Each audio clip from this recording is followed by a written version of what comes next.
할렐루야, 주님을 찬양합니다. 주님은 우리의 힘이시며 기쁨이십니다.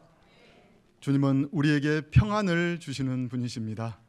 우리 옆에 계신 분과 함께 인사 나눌까요? 평안을 빕니다. 네, 이번엔 좀 더 길게 인사하겠습니다. 평강의 하나님이 함께 하시기를 축복합니다. 평강의 하나님이 함께 하시기를 축복합니다. 우리를 향한 하나님의 생각은 평안입니다. 예레미야서 29장 10절을 보면 한번 띄워주시겠습니까? 이것은 여호와의 말씀이니라. 너희를 향한 나의 생각을 내가 아나니 평안이요 재앙이 아니니라. 너희에게 미래와 희망을 주는 것이니라 라고 말씀하고 있습니다. 하나님의 심판을 받아 바벨론으로 사로잡혀간 유다 백성들은 자신들을 향한 하나님의 생각이 재앙이라고 생각했을 것입니다. 아, 하나님이 우리를 버리셨구나. 우리의 죄악 때문에 하나님이 재앙을 내리시고 우리를 망하게 하셨구나. 이제 우리에게는 희망이 없구나. 그들의 이러한 판단에 옳은 점이 있기는 합니다.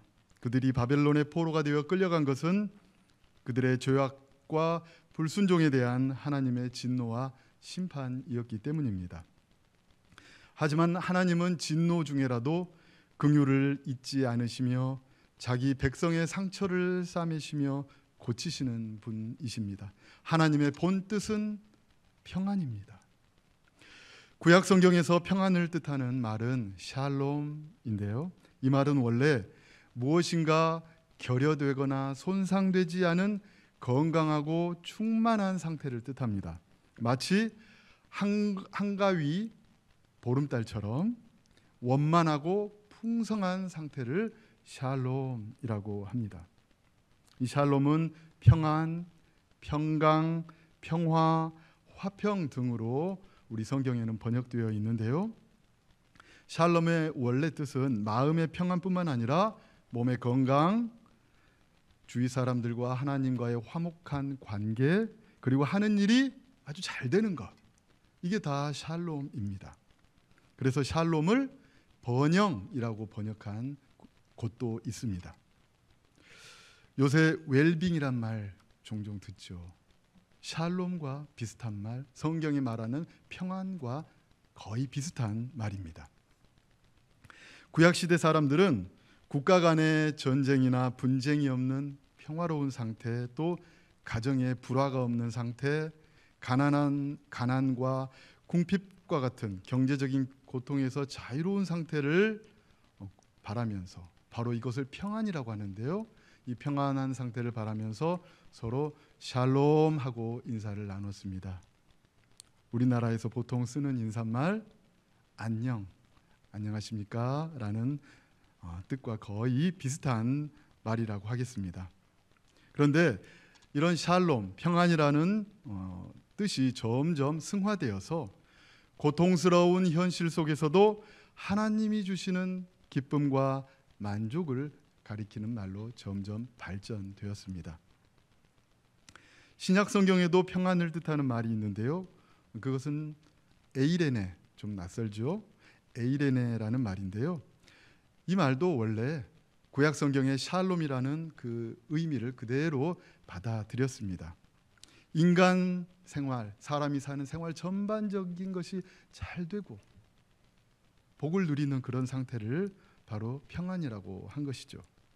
그런데 궁극적으로는 평강의 왕이신 예수 그리스도를 통해 죄 사함을 얻는 자가 누리는 심령의 평안을 강조하게 되었습니다. 우리를 향한 하나님의 뜻은 평안, 샬롬, 에이레네이지만 우리 삶에 걱정과 염려가 없을 수는 없지요. 우리가 살고 있는 이 세상은 하나님이 이처럼 사랑하신 참 소중한 세상이지만 죄로 물든 곳이고 가시덤불과 엉겅퀴를 내는 곳이어서 땀을 흘리지 않으면 먹고 살기 힘든 공간이고 공중의 권세를 잡은 자들이 역사하는 곳이기 때문입니다. 따라서 우리는 건강 문제를 비롯하여 진로 문제, 직장 문제, 인간관계의 문제, 결혼 문제, 재산 문제, 자식 문제, 집 문제, 또 재개발 문제. 우리 교회도 어제 시끄러웠죠. 와서 사람들이 등 크고 작은 문제로 인해 염려하며 평안을 잃을 수밖에 없습니다. 바벨론으로 끌려간 이스라엘 백성들처럼 우리도 우리가 지은 죄악 때문에 평안을 잃게 되는 경우도 있지요. 하지만 아무 이유 없이 선을 행하다가 고난을 당하면서 평안을 잃게 되는 경우도 있습니다. 성실하게 선을 행하는 사람이 정신적이고 육체적인 피해를 입는 데 비해 교묘하게 술수를 쓰면서 악을 행하는 사람이 오히려 평안하고 형통을 누리는 것이 이 세상의 현실입니다. 그래서 어떤 사람은 모두 다 죄인이기 때문에 선을 행하려는 노력은 쓸데없고 오직 예수 그리스도를 믿음으로 구원을 받을 뿐이며 이 세상에서의 삶은 어떤 수단을 쓰든지 자신의 이익을 취하면 된다라고 생각하는 사람도 있습니다. 이렇게 생각하는 사람은 복음의 은혜를 자신의 욕심과 정욕과 악을 위해 오용하는 사람들이지요. 성경은 이미 그런 생각을 하는 사람들의 잘못을 밝히고 있고 교회의 역사 속에서 그러한 사람들을 율법 폐기론자라고 부르며 이단으로 분류하였습니다. 물론 성도가 선을 행하기 위해 힘쓰는 것은 자기 스스로를 선한 행위를 통해 구원받을 만한 의인이라고 여겨서가 결코 아닙니다. 여전히 죄성이 남아있어서 죄의 유혹을 받고 있지만 예수 그리스도의 십자가의 은혜로 죄 용서를 받은 사람으로서 하나님께 감사할 수밖에 없고 하나님의 뜻을 행하고자 하는 그 열망을 갖고 살아가려고 하기 때문인 것이지요. 한편으로 그리스도인이 선을 행하려는 의지가 없다면, 또 악한 사람들이 선을 행하려는 의지가 없다면 평안을 잃을 일이 없을 수도 있습니다. 이게 무슨 일일까요? 육신의 정욕이 자신을 끌어내리려고 하고 시험이 닥쳐올 때 막 근심이 드는 사람, 왜 그럴까요? 선을 행하려는 의지가 있기 때문이 아니겠습니까? 그런데 반면에 고의로 악을 행하려고 하는 사람은 정욕에 따라 악을 행할 때 오히려 평안함을 느낍니다.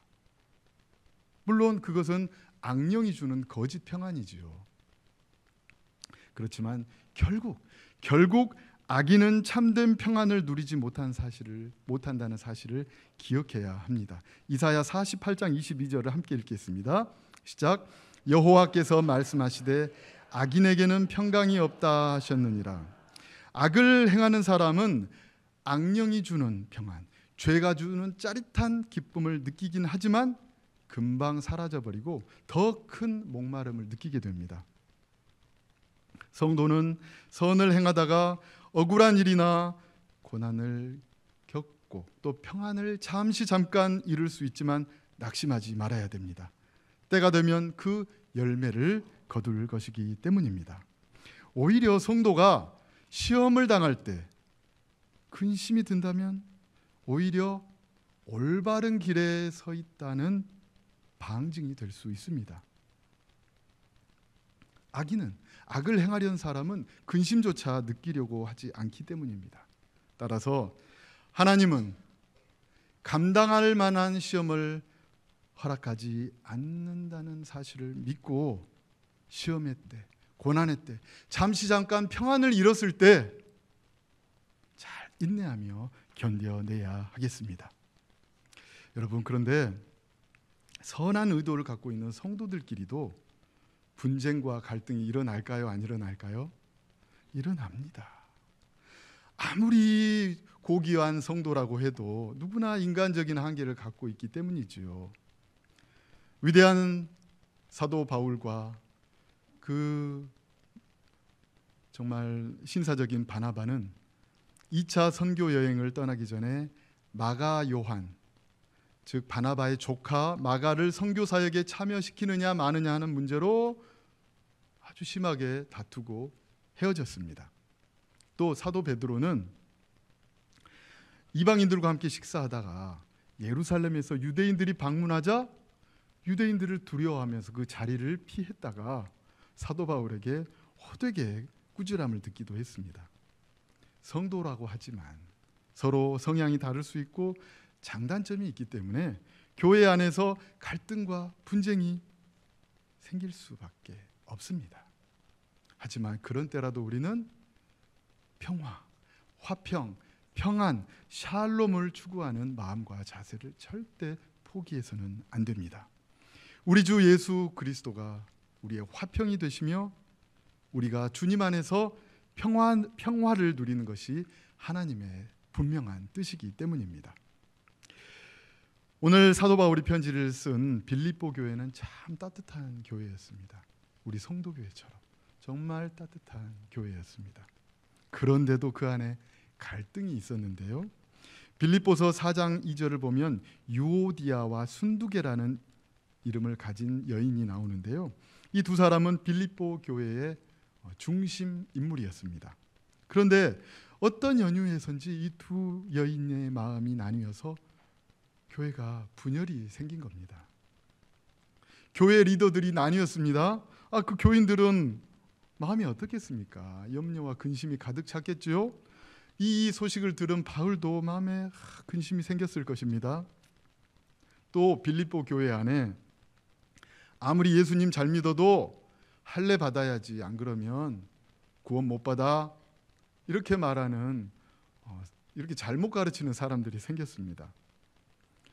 이런 소식을 바울이 듣고 있으니 얼마나 염려가 됐겠습니까? 더군다나 당시 바울이 처한 상황은 어땠습니까? 감옥에 갇혀 있었습니다. 지금 바울은 감옥에 갇혀서 편지를 쓰고 있는 겁니다. 교회를 세운 사도는 감옥에 갇혀 있고 교회는 분열 상태에 있고 거짓 교사들이 잘못된 가르침을 가르치며 교회를 위태롭게 하고 있는 이 상황에서 사도 바울은 말합니다. 우리 함께 6절과 7절을 읽겠습니다. 시작. 아무것도 염려하지 말고 다만 모든 일에 기도와 간구로 너희 구할 것을 감사함으로 하나님께 아뢰라. 그리하면 모든 지각에 뛰어난 하나님의 평강이 그리스도 예수 안에서 너희 마음과 생각을 지키시리라. 염려하지 않는 것은 인간의 힘으로는 불가능합니다. 하지만 염려를 하나님께 맡기고 기도할 때 하나님께서는 염려를 이기는 평안을 예수 그리스도 안에서 부어주십니다. 이때 하나님께서 주시는 평안은 모든 지각을 뛰어넘는다고 하는데요. 사람의 헤아림을 뛰어넘는다는 말입니다. 아무리 생각해도 염려할 수밖에 없는 상황인데 평안이 있는 겁니다. 2주 전에 찬양 예배 때 이승복 목사님께서 하신 말씀처럼 평안에는 두 가지 종류가 있습니다. 그 하나는 우리가 악을 행할 때 악령이 주는 거짓 평안입니다. 자, 악령은 사람이 그 악한 일을 계속하도록 일시적인 쾌락과 거짓된 평안을 줍니다. 그래야 악에서 안 떠날 거 아닙니까? 이때 성령께서는 그 사람이 악행을 하는 사람이 회개에 이르도록 근심을 주십니다. 성령이 주시는 근심이죠. 그런데 사람이 이를 계속 거스르면서 성령이 주시는 근심을 거스르면서 악을 행하면 어떻게 되겠습니까? 양심이 둔해지게 되고 양심에 화인이 맞는 상태가 됩니다. 자, 두 번째, 우리가 선을 행하려고 할 때 성령께서 주시는 참된 평안이 있습니다. 이때 악령은 뭘 하겠습니까? 근심을 주고 두려움을 주겠죠. 그래서 선을 행하지 못하도록 합니다.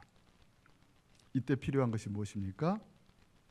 근심, 두려움, 염려를 주님께 맡기고 기도하면서 하나님의 뜻, 지금 행하고 있는 그 선한 행실을 흔들리지 않고 계속 행하는 것입니다. 자, 하나님은 평강의 하나님입니다. 맞습니까? 따라서 평안이 영적 분별의 표지입니다. 하지만 방금 말씀드린 것처럼 내가 느끼는 평안이 참된 평안인지 거짓 평안인지 구분하는 것이 중요하지요. 하나님이 주시는 평안은 모든 지각에 뛰어난 평강입니다. 특별한 이유가 없는 경우가 많습니다. 환경을 보면 도무지 평안을 누리지 못할 상황인데 느껴지는 경우가 있습니다. 그럴 경우 그것은 하나님이 주시는 평안일 가능성이 아주 높습니다. 그리고 그런 평안은 쉽사리 사라지지 않고 은은하게 지속되는 특징이 있습니다. 그리고 이 평안은 예수 그리스도에 대한 믿음과 신뢰 속에서 주어지면서 선한 의지, 선행을 행하고자 하는 의지와 고난을 참을 수 있는 인내를 북돋아주는 특징이 있습니다. 염려와 근심과 걱정이 몰려올 때 하나님께 기도와 간구로 구할 것을 하나님께 아뢰다면 그리스도 예수 안에서 우리 마음과 생각을 지키는 하나님의 평강을 경험할 수 있습니다. 이 평강은 지각을 뛰어넘고 모든 상황을 뛰어넘는 평강으로 예수 그리스도 안에서 주어지는 평강입니다. 예수님이 주시는 이러한 평강은 세상이 주는 것과 같지 않지요. 우리 요한복음 14장 27절을 함께 읽겠습니다. 시작. 평안을 너희에게 끼치노니 곧 나의 평안을 너희에게 주노라. 내가 너희에게 주는 것은 세상이 주는 것과 같지 아니하니라. 너희는 마음에 근심하지도 말고 두려워하지도 말라. 하나님은 우리에게 평강 주시기를 원하십니다. 염려되고 걱정되고 필요한 것이 있을 때 기도와 간구로 구할 것을 감사함으로 하나님께 아뢰다면 하나님께서 주시는 그 하늘의 평안이 그리스도 안에서 우리 마음과 생각을 지키실 줄 믿습니다. 모름지기 사람의 생명은 어디에 있습니까? 마음에 있습니다. 잠언 14장 30절을 보면 평온한 마음은 육신의 생명이나 라고 말씀하고 있고, 잠언 4장 23절을 보면 모든 지킬 만한 것 중에 더욱 내 마음을 지키라, 생명의 근원이 이에서 남이니라 라고 말씀하고 있습니다. 하나님께서 그리스도 예수 안에서 마음과 생각을 평안으로 지켜주실 때 어떤 형편에서든지 희망을 잃지 않고 생명의 길을 담대히 걸어갈 수 있을 줄 믿습니다. 여러분, 사람은요, 어떤 문제가 닥칠 때 과장하거나 축소해서 보기 쉽습니다. 어떨 때는 문제가 가진 위험을 과장해서 마음이 위축되거나 불안에 떱니다. 반면에 어떤 때는 문제를 너무나 낙관적으로 보고 축소해서 닥쳐오는 분명한 위험을 대비하지 못합니다. 그래서 어려움에 닥치게 되지요.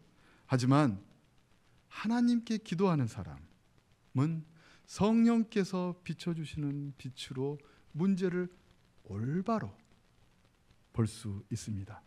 그리고 예수 그리스도 안에서 하나님의 베푸시는 그 은혜 안에서 문제를 바라봄으로써, 다시 말해서 예수 그리스도 안에서 문제를 바라봄으로써 문제가 해결될 수 있다는 확신을 가지고 평안을 누리게 되는 것입니다.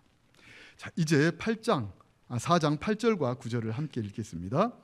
시작. 끝으로 형제들아, 무엇에든지 참되며 무엇에든지 경건하며 무엇에든지 옳으며 무엇에든지 정결하며 무엇에든지 사랑받을 만하며 무엇에든지 칭찬받을 만하며 무슨 덕이 있든지 무슨 기림이 있든지 이것들을 생각하라. 너희는 내게 배우고 받고 듣고 본 바를 행하라. 그리하면 평강의 하나님이 너희와 함께 계시리라. 자, 8절은 생각하는 것에 대해, 9절은 행하는 것에 관한 말씀입니다. 하나님이 주시는 샬롬, 평안을 얻기 위해서는 기도하는 것도 중요하지만 생각하는 것도 필요합니다. 이것이 참된 것인가? 경건한 것인가? 옳은 것인가? 정결한 것인가? 사랑받을 만한 것인가? 칭찬받을 만한 것인가? 덕을 세우는 것인가, 기림이 있는 것인가 생각해야 하는 것입니다. 생각 없이 행동하면 하나님의 뜻과 성령의 인도하심 가운데 평강을 누리기보다는 오히려 분란에 휩싸이기 쉽습니다. 또한 바울은 그에게서 배우고 받고 듣고 본 바를 행하라고 말씀합니다. 그러면 평강의 하나님이 함께 하시리라고 말합니다. 이 말씀에서 우리는 참된 평안을 분별하는 기준이 예수 그리스도라는 사실을 다시 한번 떠올리게 됩니다. 왜냐하면 바울이 내게 배우고 받고 듣고 본 바를 행하라는 것은 사도 바울이 예수 그리스도를 본받은 것처럼 예수 그리스도의 말씀에 순종하고 그분의 성품을 본받으라는 말씀이기 때문입니다. 우리 고린도전서 11장 1절을 함께 읽겠습니다. 시작. 내가 그리스도를 본받은 자가 된 것 같이 너희는 나를 본받는 자가 되라. 바울이 그래야 했던 것처럼 빌립보 교인들에게 너희도 예수 그리스도의 말씀에 순종하고 그리스도의 성품을 본받으며 살아간다면 평강의 하나님이 함께 하심을 경험하게 될 거라는 말씀입니다. 인간은 죄를 지음으로써 평강이 파괴되었습니다. 하나님과의 관계, 이웃과의 관계, 자신과의 관계, 자연과의 관계, 심지어 자기 자신과의 관계도 어그러졌기 때문입니다. 따라서 불안과 염려야말로 인간이 가진 가장 원초적인 감정입니다. 두려움, 불안, 염려야말로 누구나 가진, 사람이라면 누구나 가진 가장 깊은 감정인 것이지요. 이렇게 염려하며 불안해하는 인간에게 하나님은 평강을 주시기를 원합니다. 두려워하지 말라고 말씀하십니다. 우리를 향한 하나님의 생각은 평안입니다. 하나님께서는 예수 그리스도께서 이미 화평을 객관적으로 이루셨습니다. 그리고 우리가 그 은혜를 받아 평안을 누릴 수 있도록 길을 열어 주셨습니다. 오늘 말씀에 따르면 그것은 바로 염려를 주님께 맡기고 기도하는 것이고, 선한 것이 무엇인지, 하나님의 뜻이 무엇인지, 경건한 것이 무엇이고, 옳은 것이 무엇이고, 칭찬한 것이 무엇인지 생각하는 것이고, 예수님의 말씀과 모범을 따라 행하는 것입니다. 그럴 때 우리 마음과 생각에 하나님의 평강이 가득하고 평강의 하나님이 우리와 함께 하심을 경험하는 복을 누리게 될 것이라는 것입니다. 하나님은 평강의 하나님이십니다. 하나님은 우리에게 평안 주시기를 원합니다. 기도하고 생각하고 실천하면서 하나님께서 주시는 평강을 누리며 살아가는 복된 저와 여러분이 되기를 소망합니다. 하나님 아버지 감사합니다. 염려와 불안 속에서 살아갈 수밖에 없는 저희를 찾아오셔서 예수 그리스도를 통하여 세상이 줄 수 없는 평안을 주셔서 감사합니다. 아무것도 염려하지 말고 오직 하나님께 감사함으로 기도하고 선한 것이 무엇인지 골똘히 생각하고 예수님의 말씀에 순종하며 예수님의 성품을 본받아 행하면서 하늘의 평강을 누리고 평강의 하나님이 함께하는 복을 누리며 살아가게 하여 주시옵소서. 예수님의 이름으로 기도합니다. 아멘.